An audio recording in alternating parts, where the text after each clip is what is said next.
goal this week is to finish chapter 6. We only have 3 sections in here.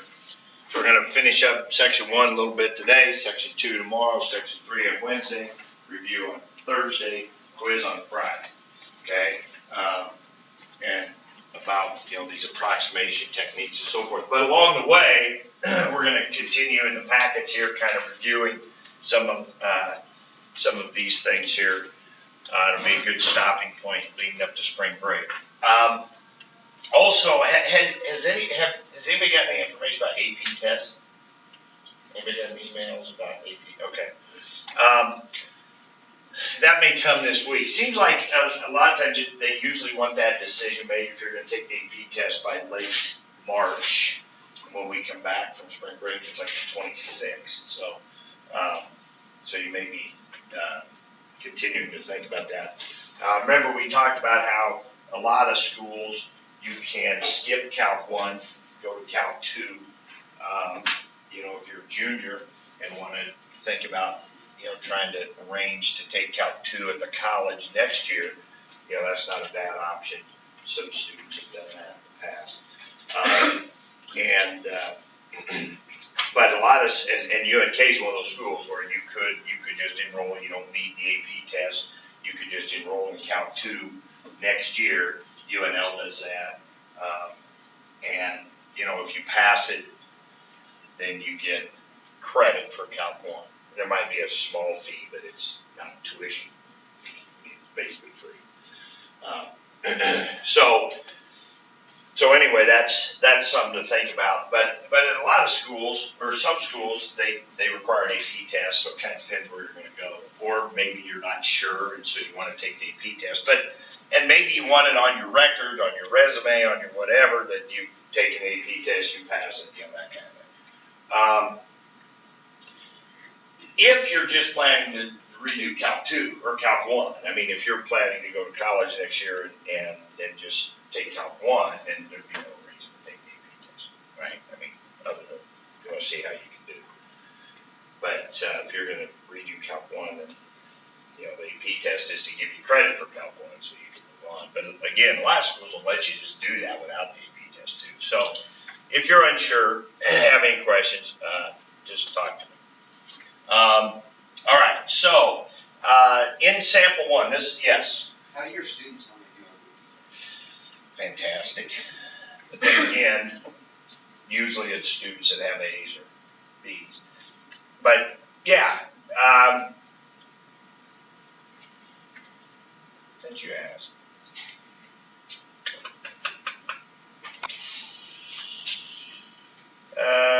Let me see.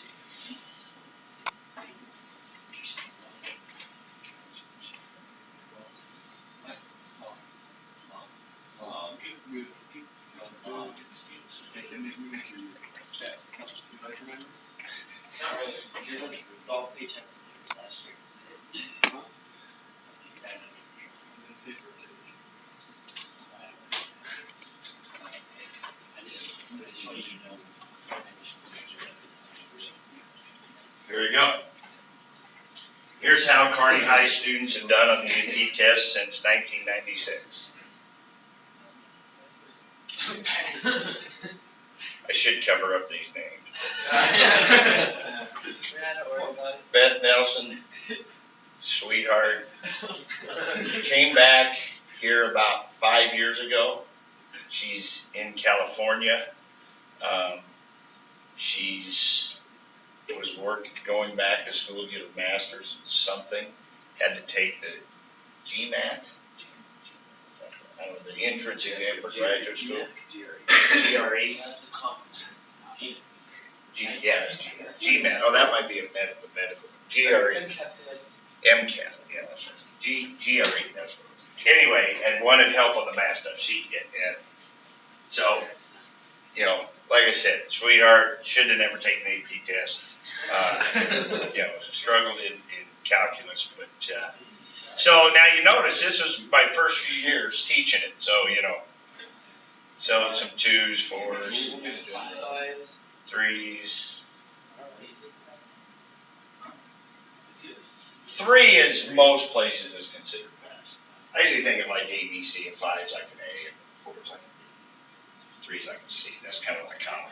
Wow, that's smart. Kwong, he was a sophomore. Yeah, he took it, and he took the BC. He studied on his own some of the topics for the BC. I helped him a little bit with it. And then, so he got a 3 on the BC exam, and then his sub score, they give you a sub score for the AP. So he's one of the only ones I've ever had take the BC exam. I got a lot. This was an interesting.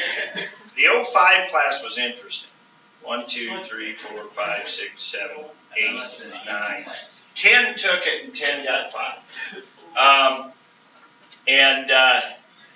That was this Chris Jensen. He got a perfect score in the ACT.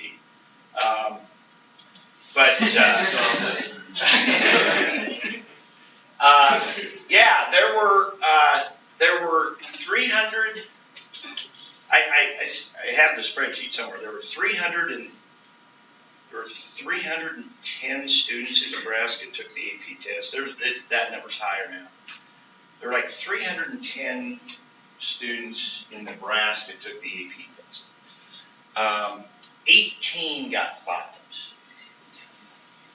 10 of them were in my class. That's a 2-year-old. You asked. I wasn't going to bring this up. I'm just saying. 18 in the state, 10 of them were in my class. Okay? So let's see, then 2006. 2006 was a pretty good year. Looks like everybody got 5s. 2007. So a lot of 5s, 4s. 5s and 4s. And, oh, here we go. Where's that? 5s, 3s. Now you start knowing these people, so I probably better go faster. A lot of 5s, 5s and 4s. 4s, 5s.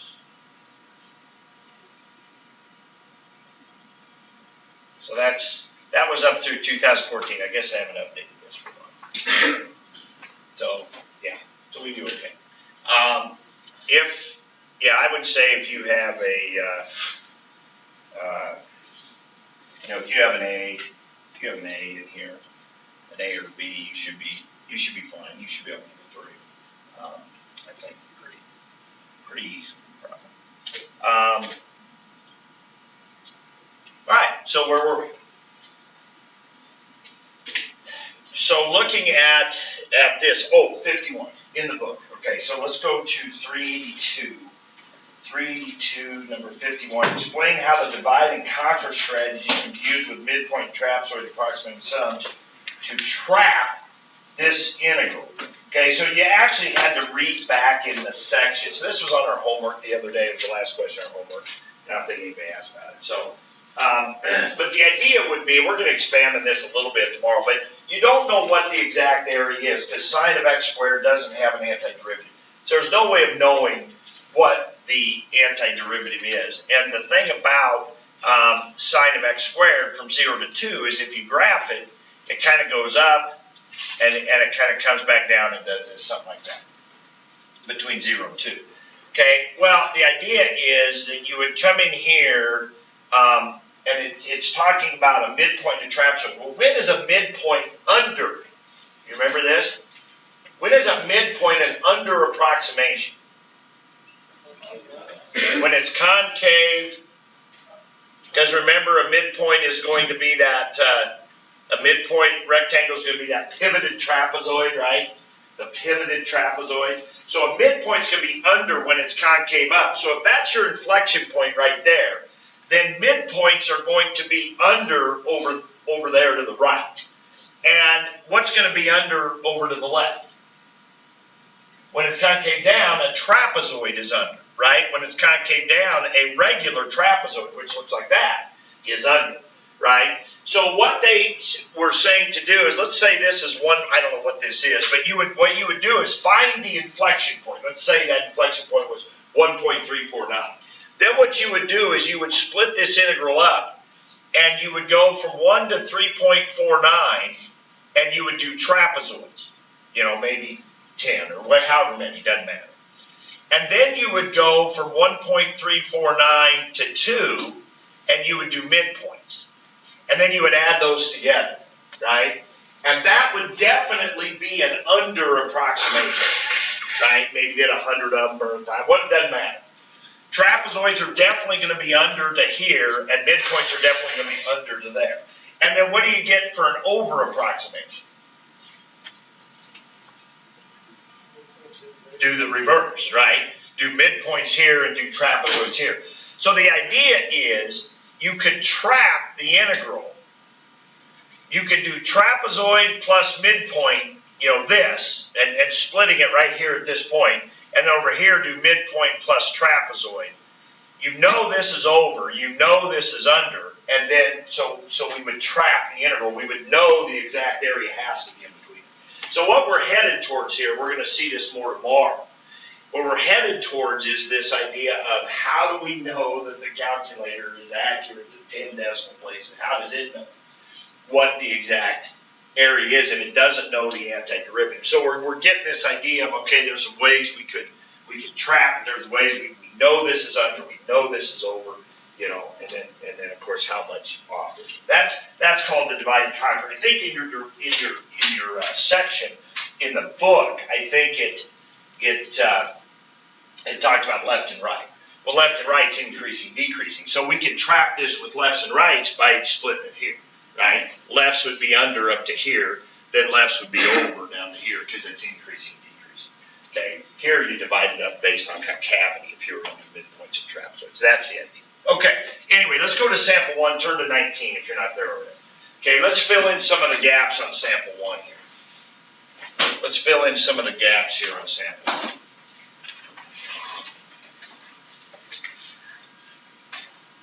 Okay, so if this integral, this is no calculator.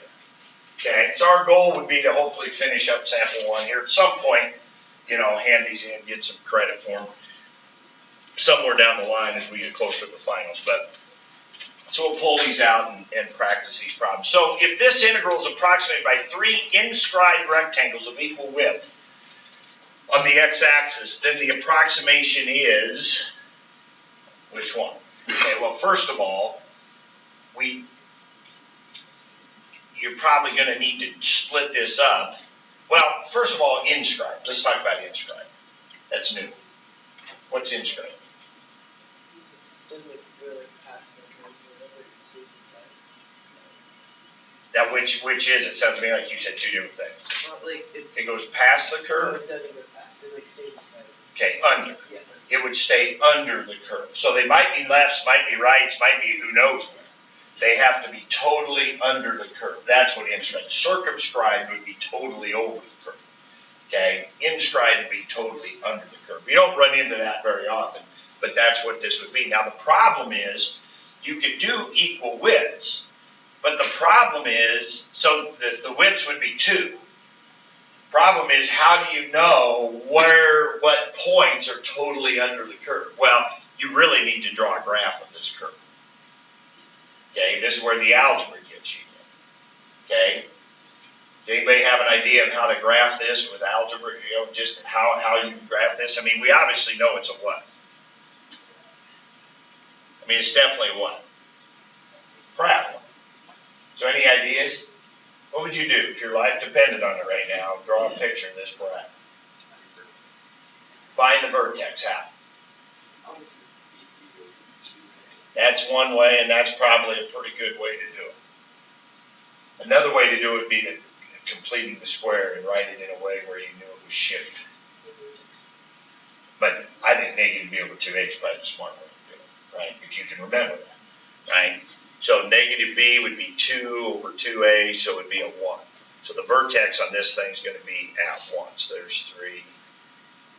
Okay, so then you plug in a 1. 1 minus 2 is negative 1, plus 2 is 1. So 1, 1 is the vertex. Okay, and you know it opens up. At that point, you probably don't need to know a whole lot of other points, right? It's going to go, you can get the other points pretty easily, but now it's going to do that. So now we know our first rectangle is going to be right there. And then the other 2 are going to be what? they're gonna be letters, right? The other two are gonna be, wherever that parabola goes. The other two are gonna be letters. So you need to know enough of that parabola to be able to do that. Now, the completing the square thing would be this. It's actually pretty easy. If I would just write this like this, x squared minus 2x plus 1 is a perfect square. So this would be x minus 1 squared plus 1, right? If I split that 2 into plus 1, I get this, and now it's just a parabola shifted right one and up. So that'd be another way you could rewrite that to get that parabola. But otherwise, negative over 2, whatever it takes to get a picture of that. So now you know this is going to be 2 wide and 1 tall. That's going to be 2. This is going to be 2 wide, and this is 2 tall. 2 times 2 is 4. And then whatever this point is, what is that, 4? 4 plugged in, 16 minus 8 is 8. 8 plus 2 is 10, so this would be 10 by 2. That'd be 20. So 26. 26. Okay? So a little bit of algebra, being able to know what that is, and then just understand what inscribed rectangle is. Okay? All right, so that's one. That's one. Let's jump to number 23.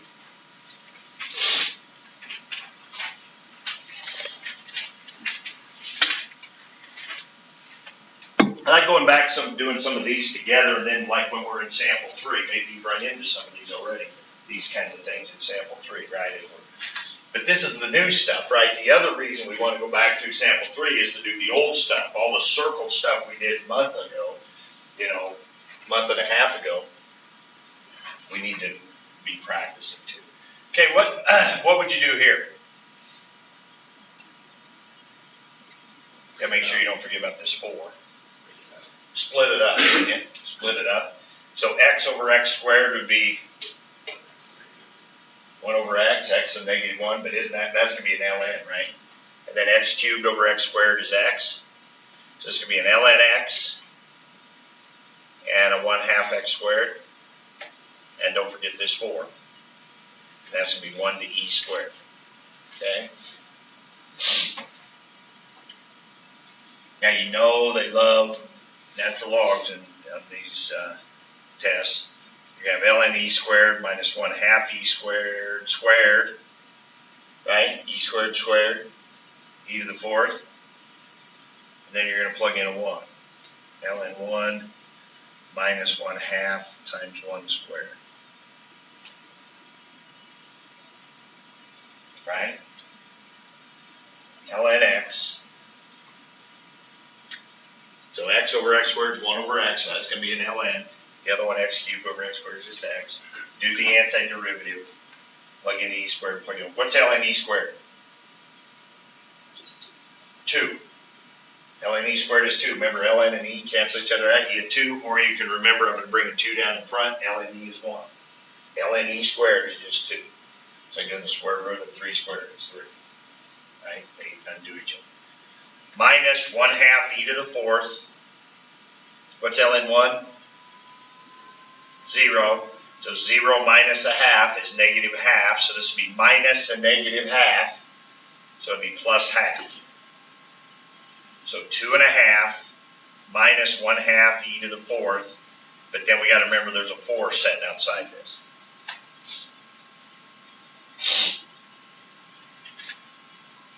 Right? So what do we got? Last one. 4 times 2.5 would be 10. 4 times 1/2 is 2 easy. Okay, so a little bit of antiderivative practice, a little bit of log, simplifying log practice, and then just some simple algebra. Okay, all right, so we got some of that. All right, here's one we did the other day, very similar. Number 26. Let f be the function defined by x when x is negative and x plus 1 when x is positive, which is basically just a simple graph. It's going to come into here, and then it's going to go out like that. I mean, it's just split, right? It's just a y equals x until you get to 0, and then it's going to be y equals x plus 1 past 0. So there's just going to be a gap there. But we don't care. We want to do the integral from -2 to 1. But notice it's x times f of x. That's fine, so we're just going to split it up. So we're going to go from -2 to 0, and it'll be x times, what's f of x? X. So it's just going to be x times x. And then we're going to go from 0 to 1, and it's going to be x times x plus 1, which is x squared plus x, right? Go ahead and distribute that. X times x plus 1. So it's x times whatever f of x is, which is perfectly fine. We pull those pieces out of that piecewise function and use them there. And then you just go 1/3 x cubed, -2 to 0, 1/3 x cubed, plus 1/2 x cubed squared, 0 to 1. So you're going to put a 0 in here, which is 0, minus, you're going to put a -2 in there, that's going to be -8/3. Right? -2 cubed is going to be -8. You're going to put a 1 in there, that's going to be 1/3 plus 1/2, minus, and you're going to put a 0 in there, that's going to be 0. So what's that? +8/3 plus 1/3 plus 1/2. 9/3, 3 plus 1/2, 3 1/2, 7 1/2. It makes you practice a few fractions. Okay, so I think the key to the AP test is seeing these types of questions, right? Because a lot of this is not stuff we ever did in our book. We learned the basics of it. That's what the book's about. I mean, we learned the basics of it, and our book does a pretty good job of giving us some AP style questions a little bit. But what the AP test is really about is, can you take those basic mechanics, dealing with piecewise functions, doing antiderivatives, doing f of b minus f of a, can you take those basic mechanics and apply them in some different problems that look a little different? Okay, let's do this one.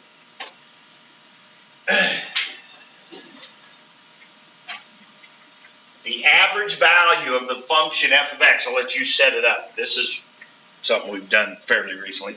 The average value of the function f of x equals cosine 1/2 x on the closed interval -4 to 0 is.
All right, well, if you don't have it yet, probably not yet.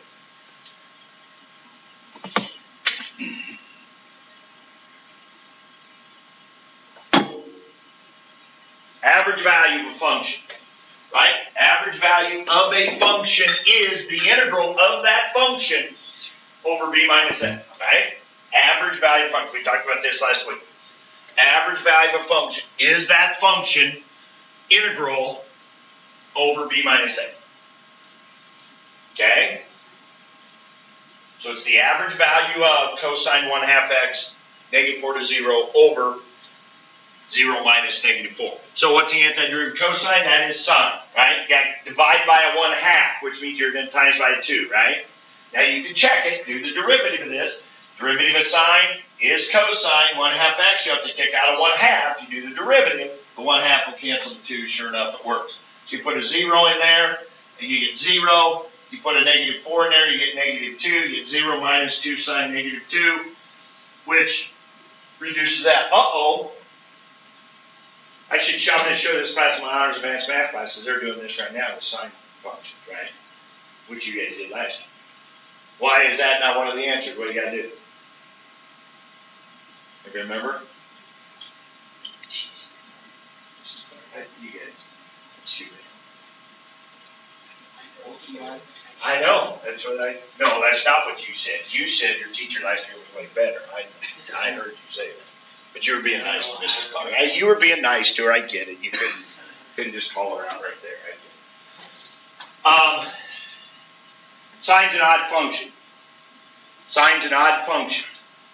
Opposites in, opposites out. So sine of -2 is the same as negative sine 2. Now, if that had been cosine, cosine of -2 is equal to what? Cosine of 2. Cosine of -2. So what I've been telling them, it's not like you can pull it out. It's not like distributive. With an odd function, you literally can pull the negative outside. With an even function, the negative inside just can disappear. Okay? Because cosine -2 is the same as cosine 2. So, again, they sneak in these little things that you're supposed to know. Right? Even odd functions. That's something we should know about. Okay? Sine's an odd function, so sine -2 is equal to the opposite of sine of 2, which would cancel this negative. So the right answer is 1/2 sine 2. 1/2 sine 2. Okay? So that's stuff like that is why we practice this. Plus the big thing, we got to know that, right? We got to know the average value. Got to know that. Okay, here we go. I've been waiting for a while here. I probably should have done these earlier, but we were doing sigmas. This is the stuff we did in chapter 5. When you see this, that's what's going on. Let's work through this one together. Okay? If n is a positive integer, then the limit as n goes to infinity of 1 over n times blah, blah, blah, blah, blah. What you should be thinking right there is you should be thinking, oh, this is a sigma. This is a width. The width is what? The 1 over n. Well, if the width is 1 over n, and you have how many rectangles here? Well, infinite, but that's n. You have n rectangles, and then n's going to infinity. So if 1 over n is the width, and you have n rectangles, what's your total width? 1. So you notice how the integrals go from 0 to 1, or they go from 1 to 2, right? So that didn't really help us any. That didn't really narrow it down. Okay, well, this is where we would make kind of a number line. And what's the first thing that gets plugged in? Well, it depends how you think about this. If you're doing it the way most of us thought about doing it, you would say, well, here's the messy stuff. Here's going to be the I, the 1 plus 1 over n, 1 plus 2 over n, 1 plus 3 over n. That's going to be the 1 plus I over n. I wouldn't say write it as a sigma first. I think we can go right to the integral.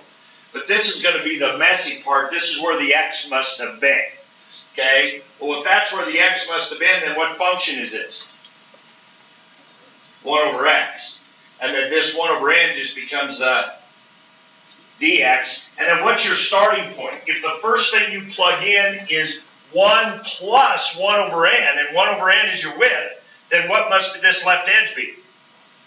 This left edge must be 1, right? So the left edge must be 1, and then you plug in 1 plus 1 over n, or 1 width over for 1, so this must go from 1 to 2. Now, is that one of the options? Yep, right there. Okay? Now, see, this is where this is why I told you that earlier. They could have left that out as one of the options. This could have been 1 over 1 plus x. That's a shift to the left 1, right? And then it would have been 1 over 1 plus x, and then this would have went from 0 to 1. You notice that's not one of the options. They got 1 over x, 0 to 1. but they don't have this. So they could have kind of tricked you a little bit, and they could have done that. Okay, so either one of those would have been okay. So when you get into a multiple choice situation, you gotta know that it could be either one. That the X could have been this part right here. Okay, and then it would start at 0, it would be shifted left one. Okay, yeah, just watch me, we're gonna do some more in sample 3, and then that next line. Okay, oh shoot, hey, get your calculator back out. And log in, you guys should be able to log in right now. Let me send this to you.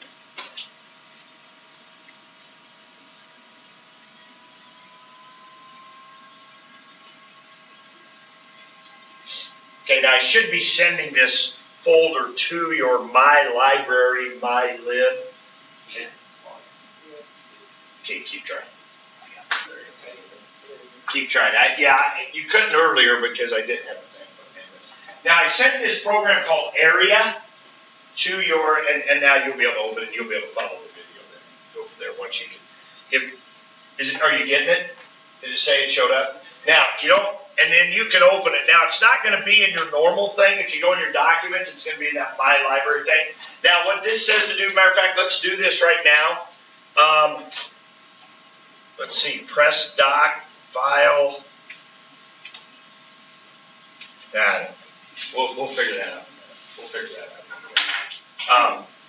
All right, so that's a program we're going to be using here a little bit. Okay, let's do a couple more in here. Okay, let's look at this one. This is 32. Some values of a continuous function are given in the table above. The trapezoidal rule. Now here, you want to have your calculators now. This is a calculator problem right now.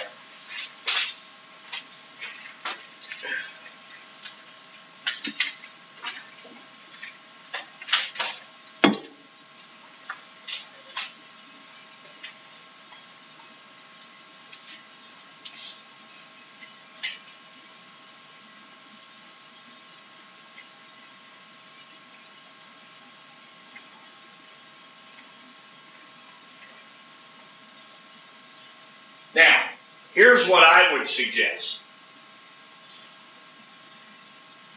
This is where a little bit of practice on the new thing, or what we put up the other day. Remember what we said with trapezoid? It looks like this. It's b minus a over 2n, and then it's the first y value, then 2 of the next, 2 of the next, 2 of the next, 2 of the next, 2 of the next. That would be a great way to do this because you don't have to really show any work here. So the trapezoidal rule here would be 10 minus 0. Go ahead and write this part down.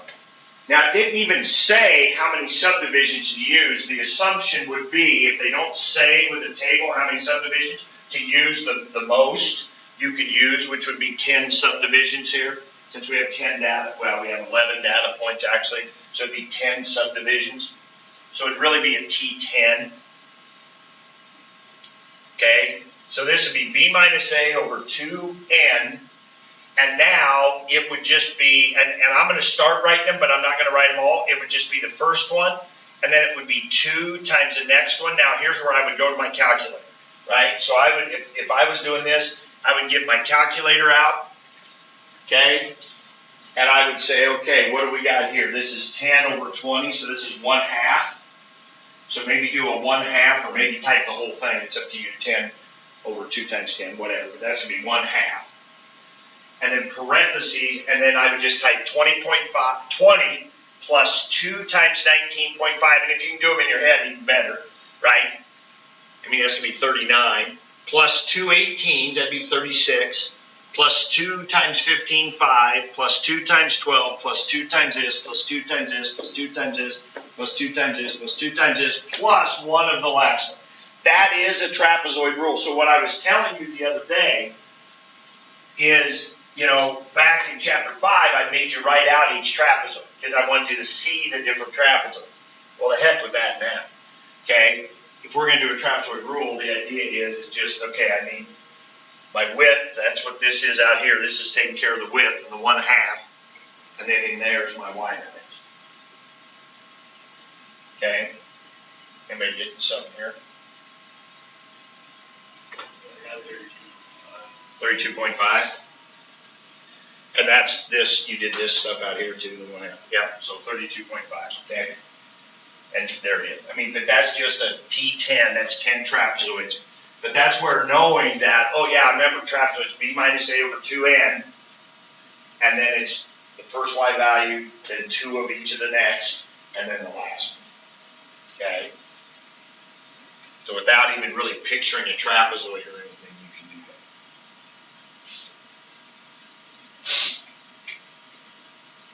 that. All right. Here's a quick one here. 33. Let R represent the rate at which water is leaking out of a tank. The rate that water is leaking out of the tank, where T is measured in hours. Which of the following expressions represents the total amount of water in gallons that leaks out in the first 3 hours? There's no calculating to do. It's simply recognition, A, B, C, D, or E. This should literally be a 15-second question, depending how long it takes you to read it.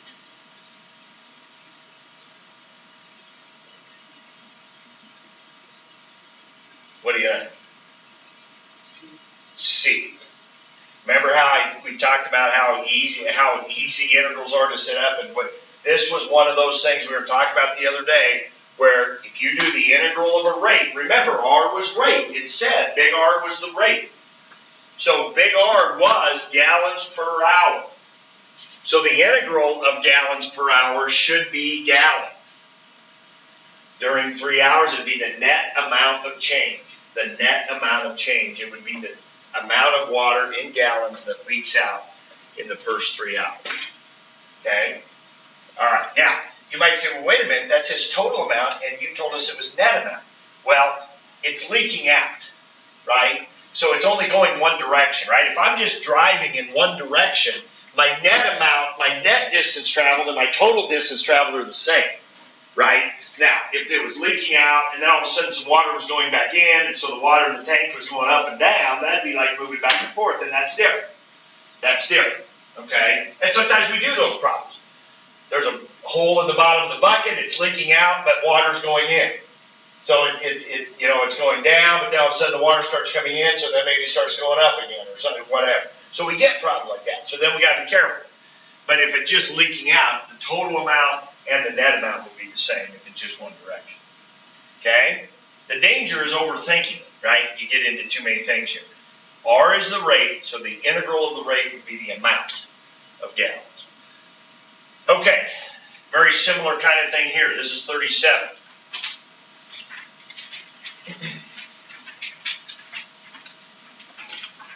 This is the acceleration of the particle from 0 to 8. If the velocity at t equals 0 is 4 feet per second, the approximation value of the velocity at 8, computed using the Riemann sum with 4 subdivisions of equal length, is. Now that sounds really confusing. How do I use a Riemann sum to get a velocity? What in the world? You don't use a Riemann sum to get velocity. You use a Riemann sum to do an integral, right? You do a Riemann sum to approximate an integral. So what you need to do here is write an integral. That's what we need to do. We need to write an integral, okay? So that's what we need. So our velocity, so if I want velocity, what goes into the integral to get velocity? Acceleration. So this is what helps you to understand it. And then it's t equals 0 and t equals 8. So that tells you you're going to have this, right? So this is the key to problems like this, is set up an integral. A Riemann sum just is one way of getting an integral.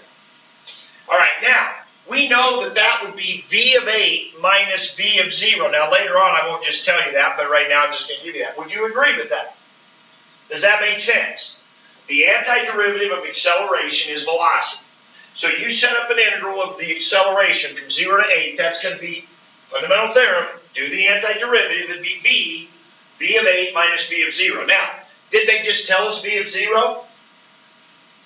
In the problem, what is v of 0? They told us that that was 4. Okay? So can't we just add that to the other side? So now don't I have 4 plus the integral from 0 to 8 of a of t dt? Isn't that going to be v of 8? Isn't that going to be the velocity at 8? Right there?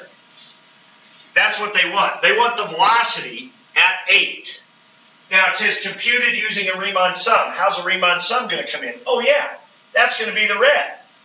How are we going to get this? Oh, we'll do a Riemann sum. It says using the Riemann sum with 4 subdivisions of equal length. Oh gosh, they didn't tell us what kind of Riemann sum. Left, right, midpoint, they didn't tell us. Well, here's why it doesn't matter. 4 subdivisions. Could you do a midpoint here with 4 subdivisions? Here'd be your first subdivision, 0 to 2. What's the midpoint? 1. Do you know the 1 value? Do you know the midpoint value? No, you could do a midpoint with 2 subdivisions. You could have 2 subdivisions do your midpoint. So we can't do a midpoint. We could do a left or we could do a right. Well, look at these values. 2, 3, 4, 3, 2. What happens when you do a left? You use this one, this one, this one, this one, and don't use that one. If you do a right, use this one, this one, this one, this one, and don't use that one. Is it going to matter? Either way, you're leaving off a 2. So the fact that they made these nice and symmetrical, it turns out it doesn't matter if you do a left or right. Let's do a left. Okay? So what would it be? It'd be b minus a over n. And then it's going to be, so what's that going to be? That's going to be 8 minus 0 over 4. And that's going to be your first one, plus your next one, plus your next one, plus your next one, and you won't use the last one, right? So it's very similar to how we did that trap. So it's, if we know that b minus a over n, and then we just do our f of x0, f of x1, f of x2 all the way, right? We just do that. That's our Riemann sum right there.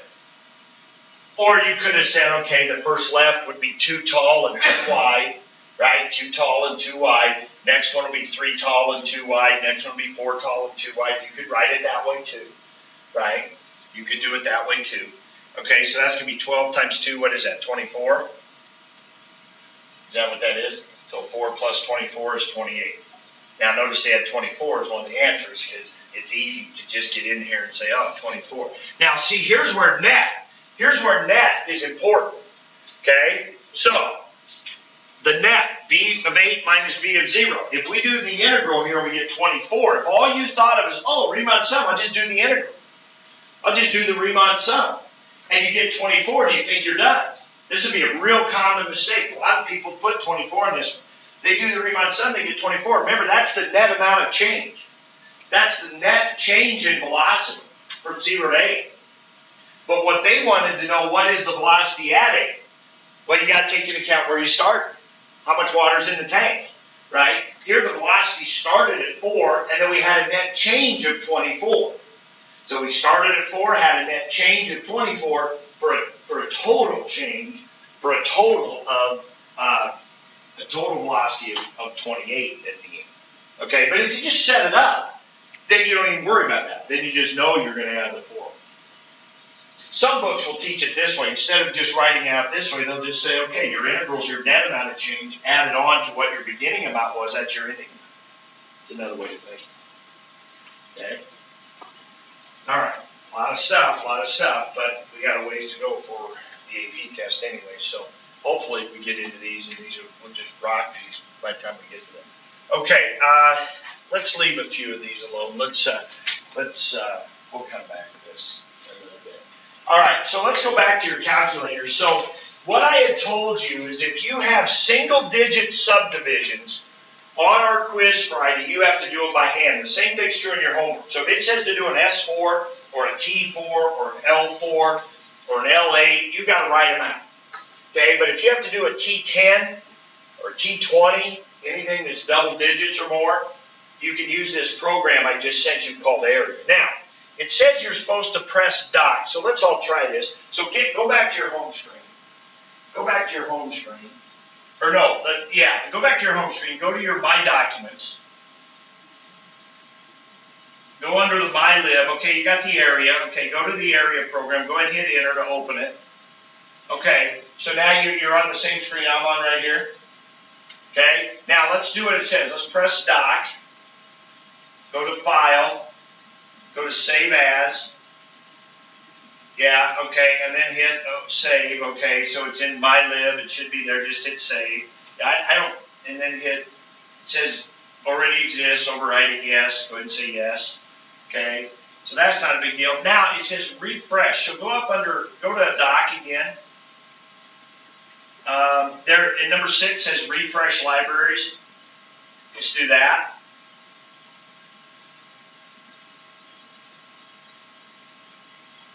Okay, so now, all right, so that should be good. Now let's go control right arrow and let's go over to this page. And this is the page you want to be on right here. Okay, this is the page you want to be on. All right, so notice it says RAM. Now RAM stands for Riemann approximation method. Now, to be honest, it's going to give us more than Riemann.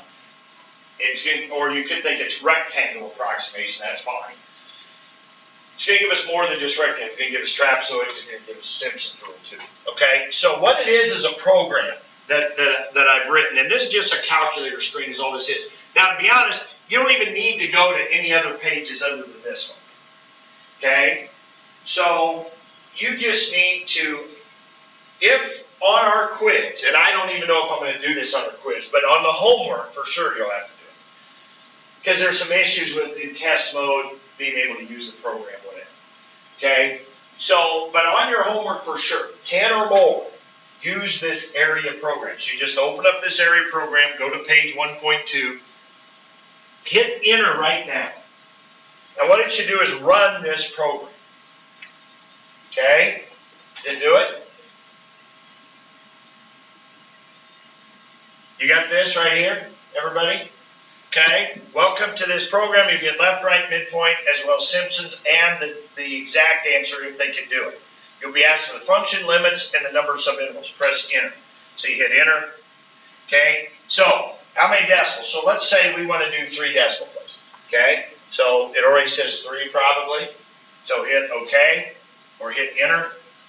Okay, now, maybe we already have graphed our function and it's already in F1, but we haven't done that. So what I want to do here is actually type in the function. So right now we're going to type sine. So we're going to go to the trig menu. We're going to grab sine. We're going to grab x squared and then parenthesis. And so we're going to type in sine of x squared. So this is where you would put your function in. Okay? Hit enter.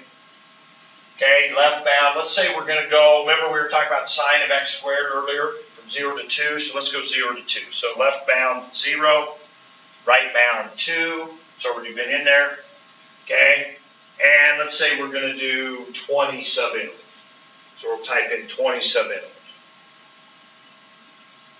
Okay, now notice that that's giving us an S20, right? And a lot of times we do an S20 if we're doing an M10 and a T10, so we might have to run the program twice, because this would be an S20. So so it figures your width, right, which would be 2 minus 0 divided by 20, which is 1/10. There's your left approximation, there's your R20, there's your M20, there's your T20, there's your S20, and there's your exact answer. The S20 is 20 on Simpsons gives you pretty accurate. And actually trapezoid midpoints were pretty accurate. And we could have went more decimal places. It might have been smarter to go a few more, maybe go 6 or so. Whatever. But so this is really nice and quick and just gives us our approximations. Okay, and we want to do that if we get into situations where we want to compare, we want to try some big things, and we just don't want to do all those calculations. It's just too many. Okay? All right. And then it comes back to this page. Now, you should be able, when you come back to this page, every time you come back to this page to run this program, you should just be able to hit enter. Don't do it right now, but you should be able to just hit enter. But if it ever messes up, because this is just a calculator page, so let's say you decided you needed to, I don't know, you needed to do 3 plus 2 or something. Okay, right? Now if I just hit enter, it's just going to do 3 plus 2. It always does the last thing you did, right? So if I needed to run this program, I would simply type RAM, left, right, parenthesis, and then hit enter and run it again. But if all you ever do on this page is run that, you can just keep hitting, whenever you come back to this page, just hit enter and it'll rerun Okay, then you can put your, and I think it might keep the stuff in there that you had before, which is good if you're doing the same function, same problem. Okay, I don't really have a lot new for you to do, to talk about today. It's really the same section we were on before with Aaron. I guess the only thing I would talk about, the only thing I would mention that probably is important here is, let's go back to here. So we were talking about how lefts are under if it's increasing and over if it's decreasing, and then the opposite for rights. We talked about midpoint and trapezoid earlier. We talked about these. Don't forget about your shortcuts. Trapezoid is the average of left and rights. Simpson is a weighted average of midpoints and trapezoids. So remember, if you're doing an S8, it's like doing 2 M4s plus a T4 divided by 3. So don't forget about that. And then here's the thing I was talking about the other day. So this idea, if you get a problem and they're asking you this, now remember, this is the amount of error, because this is the actual area here, and this is your approximation here. Okay, so if you subtract those, that's how much you're off. If that amount of error is less than or equal to some amount here, that's called your max error. Now, we're going to really get into that tomorrow about max error. But let's just, you're going to have a homework problem or two that's going to talk about this a little bit. So let's just talk about max error real quick. So let's say we were doing midpoint and trapezoid. Okay? Now, we know those are better than left and right. So let's say we got a left approximation, it's over here, like that one we just did, it's like 0.74. And then we got a right that's over here like 0.86. Well, we know the exact answer's in between there somewhere, right? Now, I have a feeling it's probably more towards the middle. But let's just say we don't know that.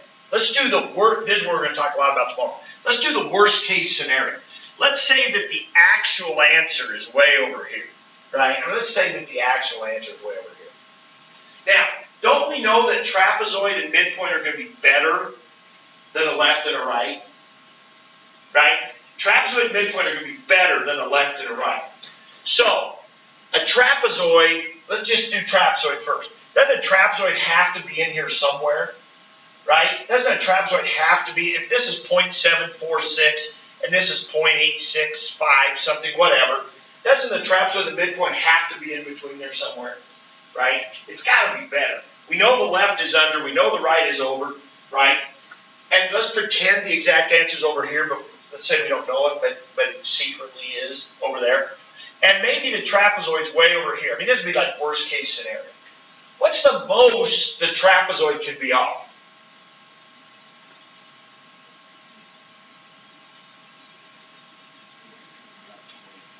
.865, take away 0.746, right? It'd be that the most the trapezoid could be. If the trapezoid's way over here and the actual answer is way over here, the most the trapezoid would be off would be that distance, but the difference between the left and the right. Chances are it's way better than that. Matter of fact, we know that the trapezoid is what? The average of a left and a right. So we actually know that the trapezoid is where? Right in the middle. We know the trapezoid is right in the middle of the left and the right. So actually the most it could be off is what? Half that distance, right? But you see what I mean? We're getting in that idea of worst case scenario. Now, take Simpson's in. Same idea. If you know the midpoint is under, let's say this is 0.78 and this is 0.82. We know Simpson's is under, or midpoint is under, and we know trapezoid's over. And we know Simpson's is better, we know because it's an well, it's a weighted average. But we know Simpson's in here somewhere, but let's actually say, well, let's say Simpson's was way over here, and let's say the actual answer is way over here. What's the most Simpson's could be off? The distance between there. Now, we actually know better than that because we know Simpson's is kind of a weighted average. But, I mean, even if you ignore that, isn't it true, since we know Simpson's is somewhere in between here, the most Simpson could be off would be the difference between midpoint and trapezoid, right? So we're getting the idea of kind of worst case scenario. What's the most it could be off? Okay. So you're going to have a couple of questions that are going to ask you about that. That are going to be saying, what is, how do you know this number here? Well, remember, this is how much it's off right here. This is I minus S. Well, the most it could be off would be the difference between those two, that kind of thing. So you might go to your program and do an M20 and an S20, or M20 to T20 and maybe subtract them, and that might be the most it's off, that kind of thing. So that's how you might use the program in that kind of question. Okay, all right, so it's the next line here. The next line here is your homework, and then sample 3. Be doing some work in sample 3. Okay. I don't know if we're going to hand it in before spring break, but we might hand it in after. Okay, so we want to be doing some work in sample 3. Sam, if you need to go. Yeah.